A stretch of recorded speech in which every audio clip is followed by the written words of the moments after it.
Hello, Fairless. Today is Friday, April 15th, and this is Falcon Media.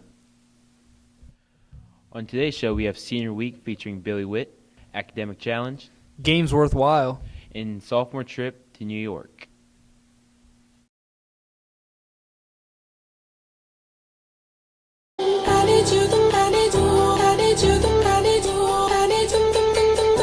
Welcome to Senior of the Week, where you find out the story of our seniors before they leave the nest. Next week's Senior of the Week is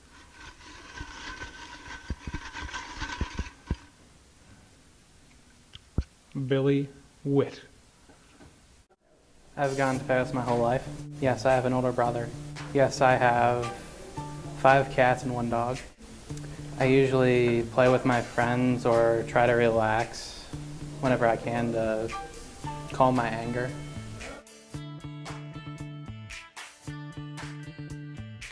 Tommy is a really nice guy, and he's really cool to hang around. Just like me, Tommy likes to play video games. Unlike me, he doesn't eat. I think Tommy is a really nice guy, and he always has something positive to say about my artwork in class. My plans for after high school is to go to Stark State College, and yeah, I'm not exactly sure what I want to do for a degree. My favorite high school memory was of all my friends who were there for me whenever I needed it, and how I help people whenever I can.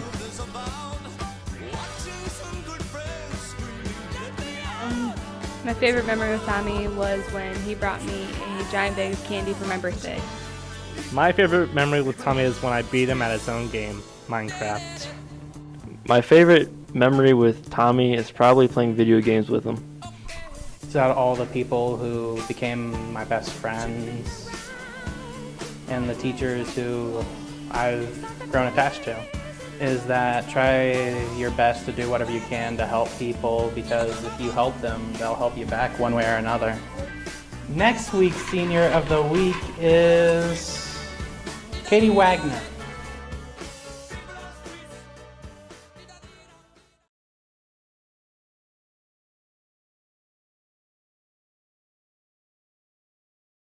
Preparers just show up to practice.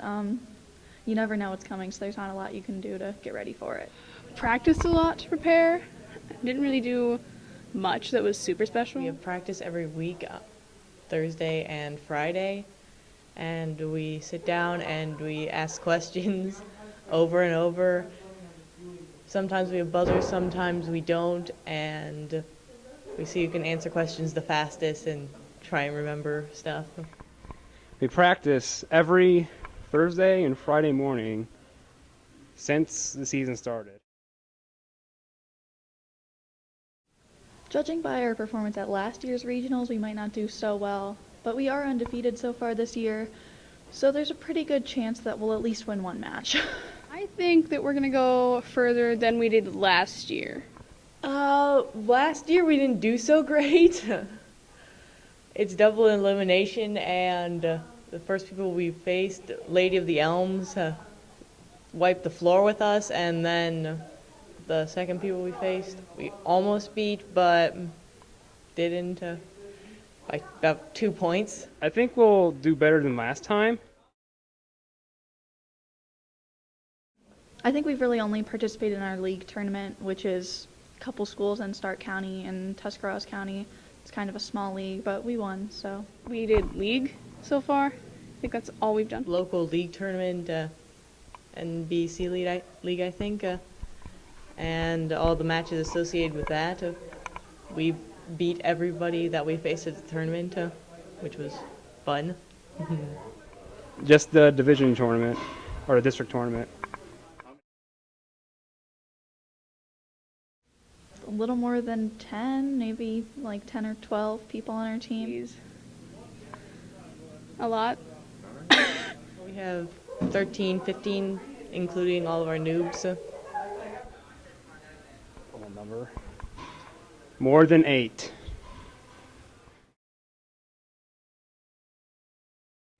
Alison Waugh is insanely good at physical science. Like every other type of science too, but specifically that. Luke Everhart and Chris Janos are super good at geography, world history, American history, a lot of war-specific stuff too. Ashley Stokes is really good with fine arts and space. Alexis Lemire knows a lot of math and science. It's impressive. And then a lot of our younger members have little specialties, so we're going to try to expand on that, and hopefully next year when all the seniors are gone, our younger members can really step up to the plate. Luke and CJ are strongest in history and geography. Alison's really strong in math. Jenna is strong in medical stuff. And I am pretty good at the art stuff. Ashley is our fine arts and music person. Anna is basically everything. Alexis is science and math and a little bit of history. Oh, she really likes Greek mythology. We have CJ and Luke, who are our history and geography people. Luke's just crazy about it. I'm good at math and science and remembering random crap, pretty much. We have one of our new people, Dylan, who is looks like he's going to be good at geography and history and stuff. Anna Nelson is the best one all around. Alison knows a lot about science and some about literature, but not like a crap ton. Alexis knows everything about Greek history, Greek mythology, which is very niche, but she knows a lot of other things. Ashley knows anything theater related, anything like that, fine arts. Myself and CJ know a lot about history and geography. And I think that's about.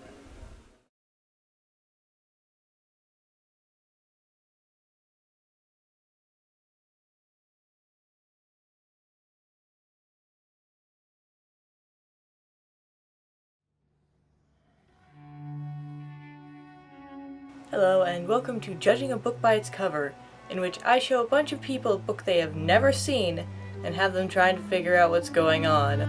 This week's book, Warbreaker by Brandon Sanderson, which happens to be the only epic fantasy novel my brother and I have convinced our little sister to read. Okay,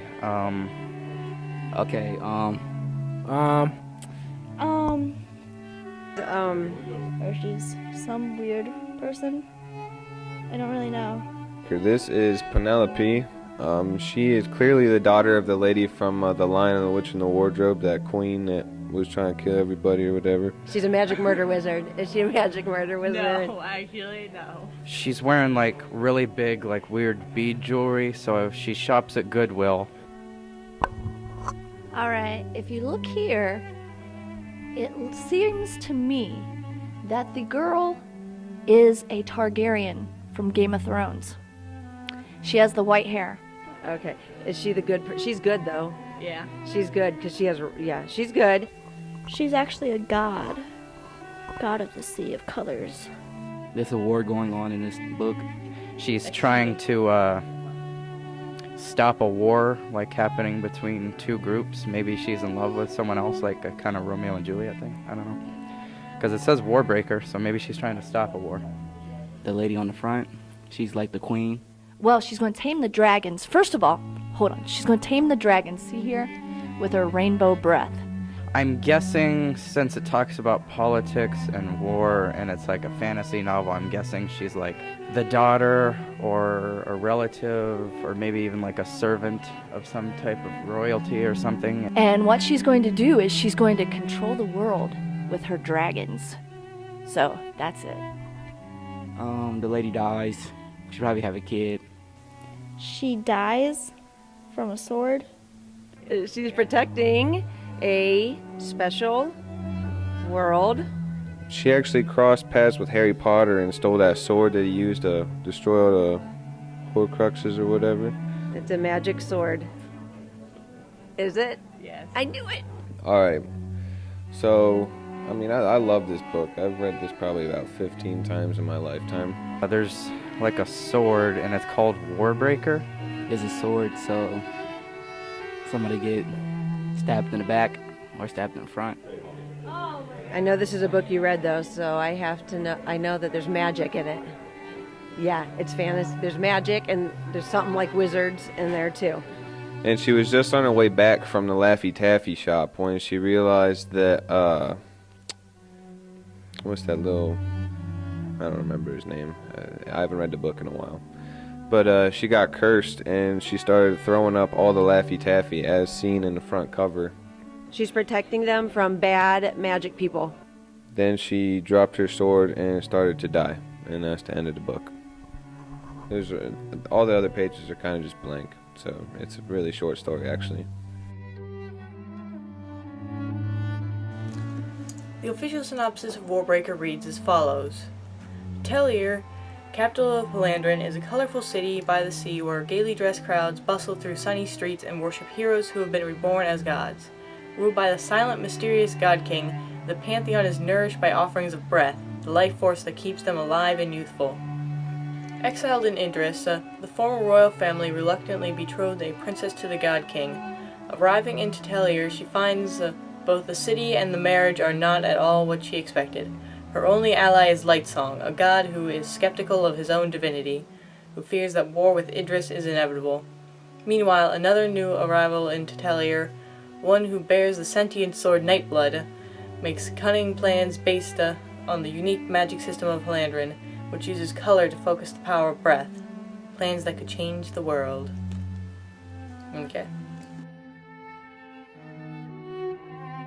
I'll give you that. Yes!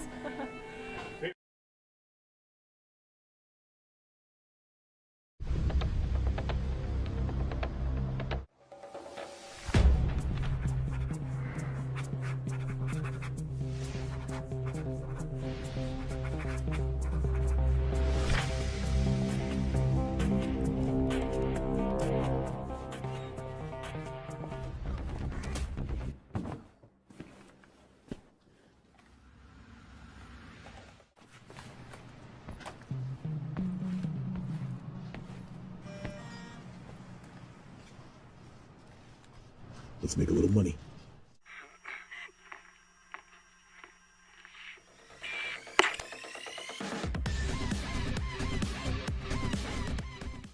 Have you ever seen a store or bank and wondered at the riches you'd get if you took all the valuables inside? Well, in Payday 2 you can do just that. Payday is a game where you rob stores, banks, and get back at enemy clients while making a profit. You start with nothing but a basic pistol and mask, as well as some easy heists designed to get you started. Once you start a heist, your goal could be completed in multiple ways. The heists you can perform are all unique from one another, but with some being better than others. A basic heist usually has you dodging guards through stealth, or bullets if you decide to fight. When stealthing, you want to avoid guards and civilians and sneak through the map to your objectives.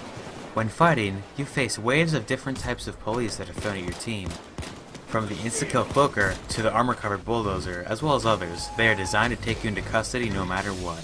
Each map has civilians that can be taken hostage. Hostages are very important, because if you die during a heist, your penalty is to wait until the end of the next wave of police. The only way for you to get back into the game is if your team releases a hostage when the wave is over. Each heist has different types of map design, from a street setting to rural forest areas, or even enormous casinos. Issues with certain maps would definitely be the rewards that you get for completing them. To get good endgame rewards, you'd have to have the difficulty of the heist be very high. The higher the difficulty, the more experience and money that you'll get. Money is the most important currency in the game. Once you get enough money, you can buy different weapons or customize them based on what you want. The game's weapon customization is extremely diverse, and includes variations of scopes, barrels, clips, stocks, and other attachments that improve or degrade your weapon stats. Certain modifications for your weapons can sacrifice certain stats for others. So if you equip the tactical compensator, you'd be increasing accuracy while increasing recoil at the same time. Each attachment costs money, some a lot more than others, but are extremely important to your weapons and your playstyle. You can also customize your mask with different colors and designs, but also costs money. The game's leveling system gives you a perk every time you level up. The perk points are very important based on where you choose to spend them, with 5 total skill trees for you to choose from. Each skill tree offers perks that are entirely situational on what you or your team needs for that specific heist. Points can be spent into multiple trees at once, allowing you to be more creative with your perk points. Payday 2's graphics are decent, but nothing special compared to other games that were made during 2013. The game can be played for a ridiculous amount of time, because of its replay value, especially if you have some of the DLC. Then there's the DLC. There's a total of 39 DLC that you can purchase for the game. To purchase the base game and all the DLC would cost you at least $160, which is ridiculous.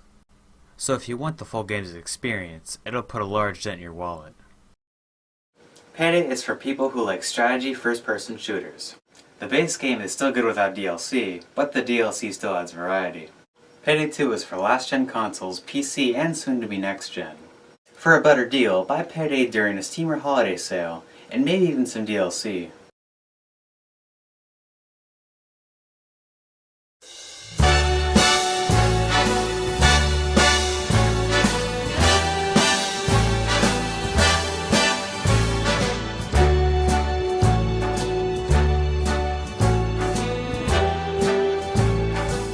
Start spreading the news. I'm leaving today. I want to be a part of it. New York, New York. These vagabond shoes are longing to stray right through the very heart of it. New York, New York.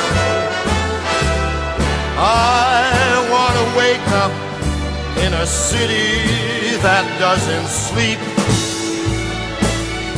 and find I'm king of the hill, top of the... This year's prom theme is Under the Sea. The human world, it's a mess. Get your prom tickets now. Anything they got up there. The seaweed is always greener. Tickets are $40 per person. You dream about going up there, but that is a big mistake. They can be purchased in Miss Meredith's office. Right here on the ocean floor, such wonderful things around. They are only on sale until April 19th. Under the sea. Prom is on May 7th at La Pizzeria. Grand March at 6, dinner at 7. Everyone will be breathalyzed upon arrival.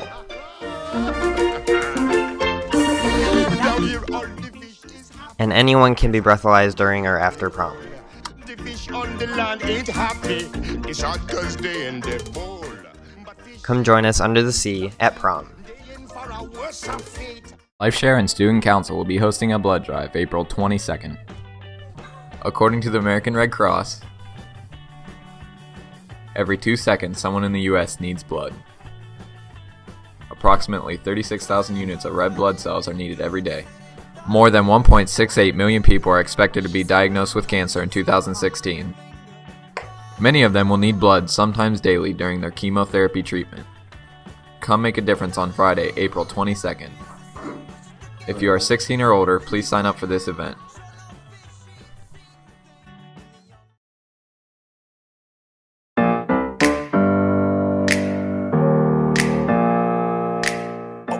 Courtney Brown. It's my house, come on, turn it up. Hear a knock on the door and the night begins. Jenna Pumnio. Cause we've done this before, so you come on in. Make yourself at my home, tell me where. Both hurdlers made it to the finals, taking 7th and 8th place respectively. Cheers to this. Dylan Davis. And you know where I live. Yeah, you know what we is. Lindsay Cole. Sometimes you gotta stay in Welcome to my house. The Sophie Wentling. We can't even slow down. We don't have to go a while. Sophie Wentling took 4th place in the 100-meter dash. Kyle Eubanks. Alexa Goldenbogen. And Lindsay Cole. Dylan Neff. Morning comes and you know that you want to Philip Courtney Hunter III. close the blinds, let's pretend that the time has changed. Keep our clothes on the floor, open up champagne. Let's continue tonight, come on, celebrate. The 4x2 team consisting of Dylan Neff, Christian Simmons, Jack Laney, and Philip Hunter took 4th place. You gotta stay, welcome to my house, baby, take control now. We can't even slow down. Nikita Landis. Ryan Smith placed 7th place in the mile. Kinsley Anstein and Ella Pumnia.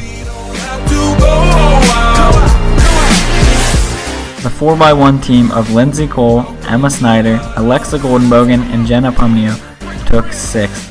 Welcome to my duck off the crib, the spot, the pad. But my house is your house if you throwing it back. Excuse me if my home draining the sand. The 4x1 team of Kyle Eubanks, Philip Hunter, Jack Laney, and Dylan Neff also placed 6th. You know what's in my glass. It's my house, just relax. Welcome to my house, baby, take control now. We can't even slow.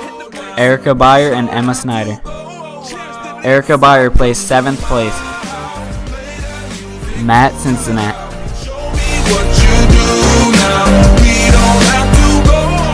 Courtney Brown took 6th place. Jenna Pumnio. Colin Long. Dylan Davis. I'm gon' get it and we gon' get it and you gon' feel it and you. Sophie Wentling took 2nd. Christian Simmons took 5th. Justin Pavlik. Kinsley Anstein and Ella Pumnia. Ryan Smith and Nikki Landis took 7th and 8th place.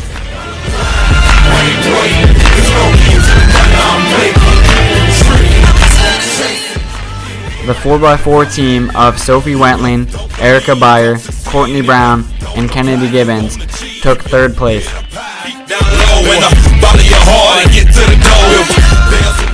The 4x4 team of Dylan Neff, Jack Laney, Justin Pavlik, and Christian Simmons took 1st place.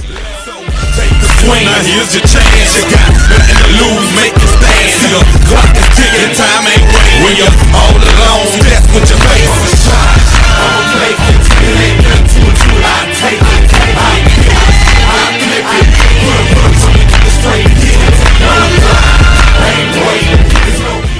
Come see the Falcons run April 16th at St. Thomas Aquinas. See you next week on Falcon Media.